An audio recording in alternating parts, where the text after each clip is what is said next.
Hello and welcome to Rant class.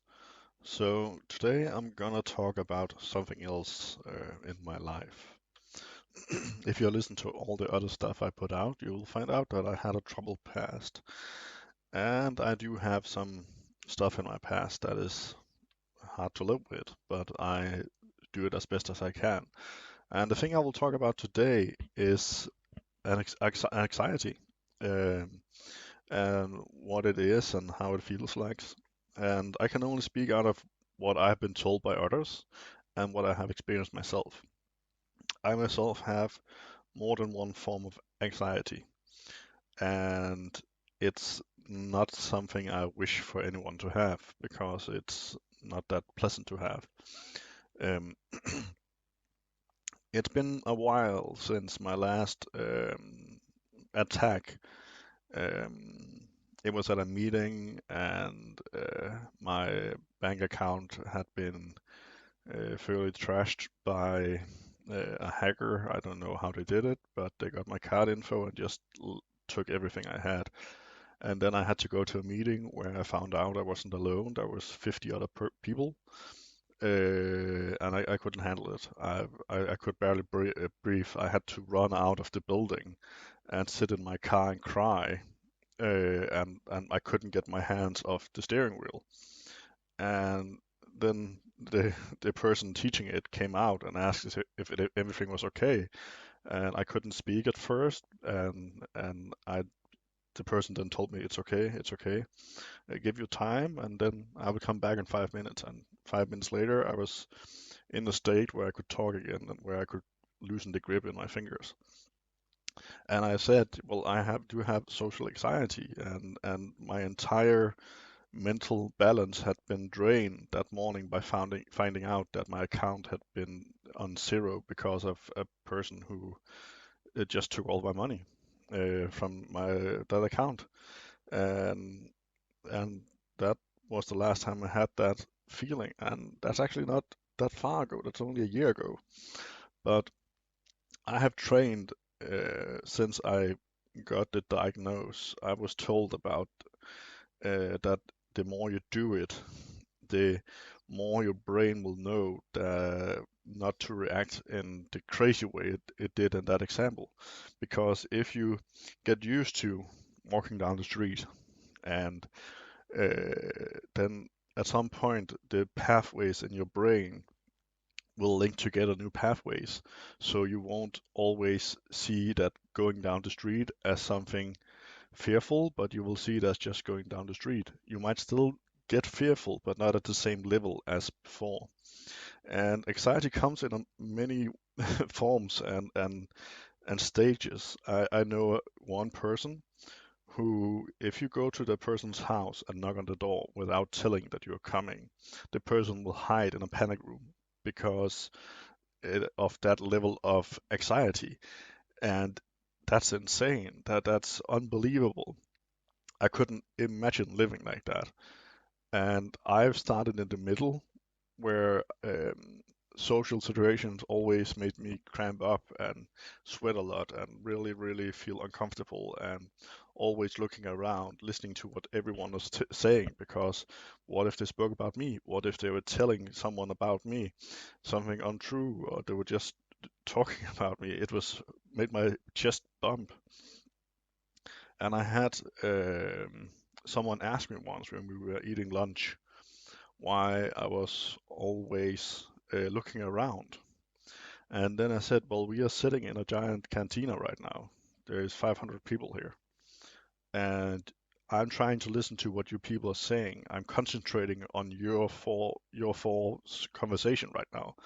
But something in me just keeps looking around, listening to what everyone around is saying. And I could actually pinpoint out what people were saying around me, what kind of conversation they were having, and they all stopped listening to each other and listened to me. And then I said, like, this group over here, if you listen, they're talking about this and this, and they were like, oh yeah, they actually are. And that is what's going on in my head the entire time from I step out of my apartment to I get right back into it. I found out that music helps. That helps a lot because it will. kind of grant your own tiny bubble where you can live in for the time where you are out and you have to go shopping and something. I don't have to use it every time. That depends on the kind of shop I'm in. If it is a shop where I know there will be a lot of people, like a mall, then I have to have some music in. And then I go straight towards what I know I have to get and straight out again. I'm not getting into contact with anyone. I'm just like slipstreaming through every person in there. And if I see someone I know, I actually tend to, instead of go over and say hi and talk to them, I actually tend to, if it is in a mall, to go off course and go another way around them so they don't see me, so I can get my stuff and then get out because I don't want to have to get out of my bubble in there. Because what happens if I find out someone has been talking about me, someone has been saying something about me, someone wants to harm me, and that's what you think all the time when you have this social anxiety, and it's horrible to live with, and especially since we are social people. But one thing that helped me with my anxiety and to be social were to get allowed to play computer games, to play back in the days World of Warcraft, because then I could be social over a distance.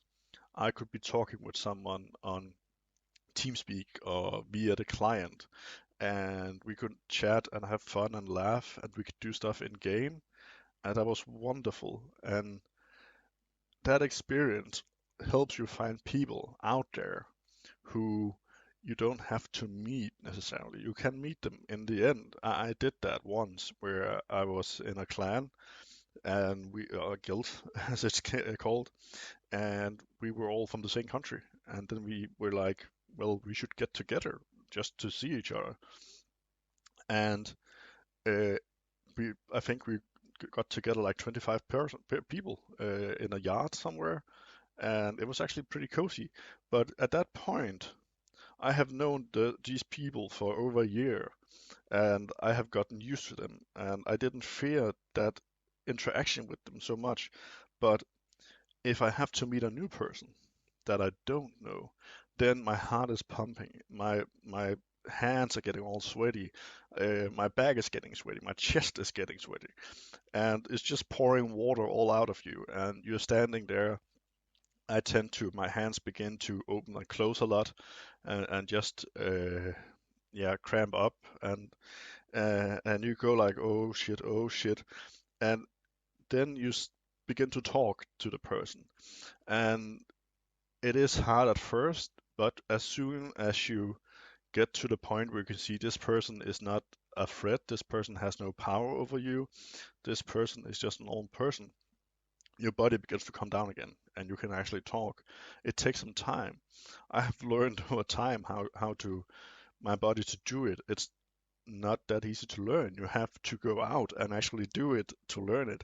And it's a horrifying experience the first couple of times because afterwards you can just go out and say, I'm gonna meet one of my friends down street and we are gonna go shop together in a mall. But when you get home after that trip, even though you had your friend and it was a safe experience, you'll be drained mentally. You will be so tired that you just want to sleep, feel like you want to sleep forever because it just drains you so much mentally. And living with anxiety, no matter what kind of anxiety you have or how if high it is in grading, you have to at some point move outside of that bubble. You have to begin to learn to adapt to it so you can get to a place where you can live your life in a way you want to live your life because it restrains you a lot. At first, I felt like I was walking around in the darkness in a shadow all by myself all the time, but I have begun to break free of that and begun to actually see the world again. I have been out eating by myself. That was an amazing experience because the food was great and all that, but it was a place I had been a few times with some other people, so I knew the place, I knew the waiters.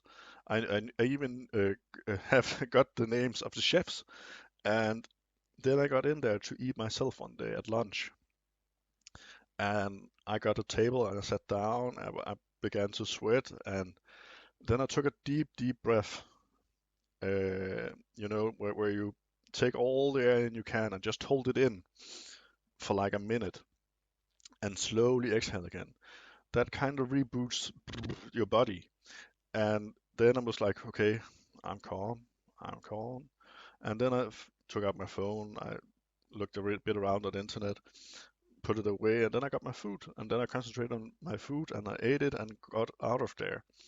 And afterwards, I was like, whew, that was some good food, but damn, I'm tired now. But I did it, and I know I can do it in the future. And I have done it after that because now I know I can do it. And the second time wasn't as hard as the first time. It was still hard, but the level of mental exhaustion is going down every time.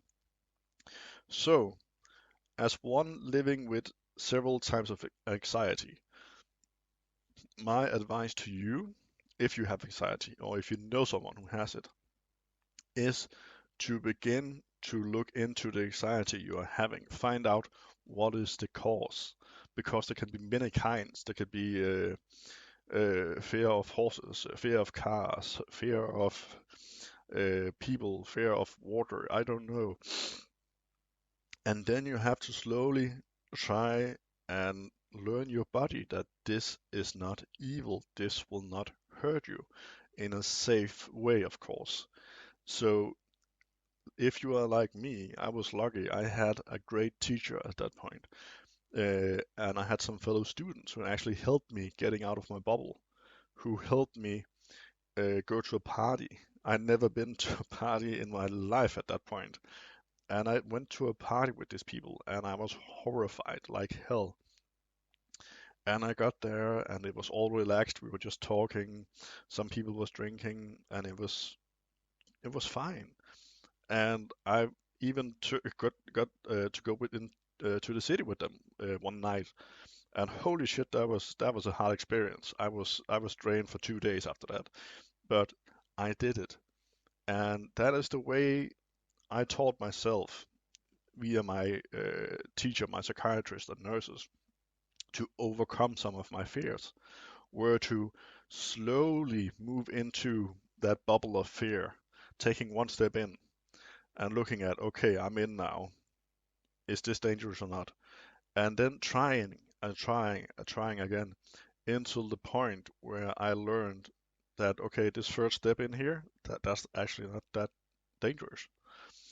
Then I took another step and I've just kept going forward and forward and forward. And today I work with a lot of strange people. I don't know them all always, and I still get myself a bit choked up when I have to meet new people.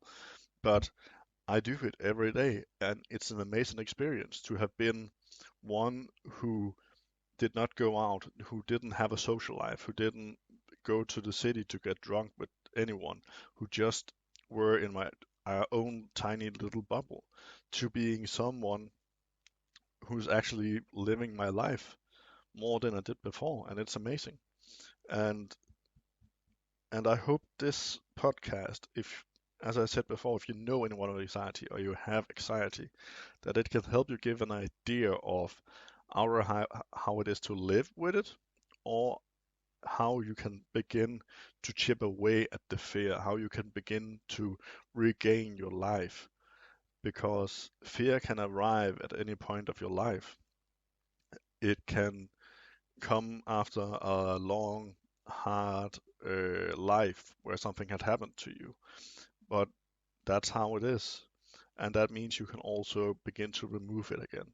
I don't think you can ever remove it completely, but you can remove it to a point where it doesn't impact your life in such a way that it becomes a handicap, but instead it becomes something that made you a better person, a more understanding person. So I hope you found this very interesting. Um, and this has been Rad Class, and I bid you good day.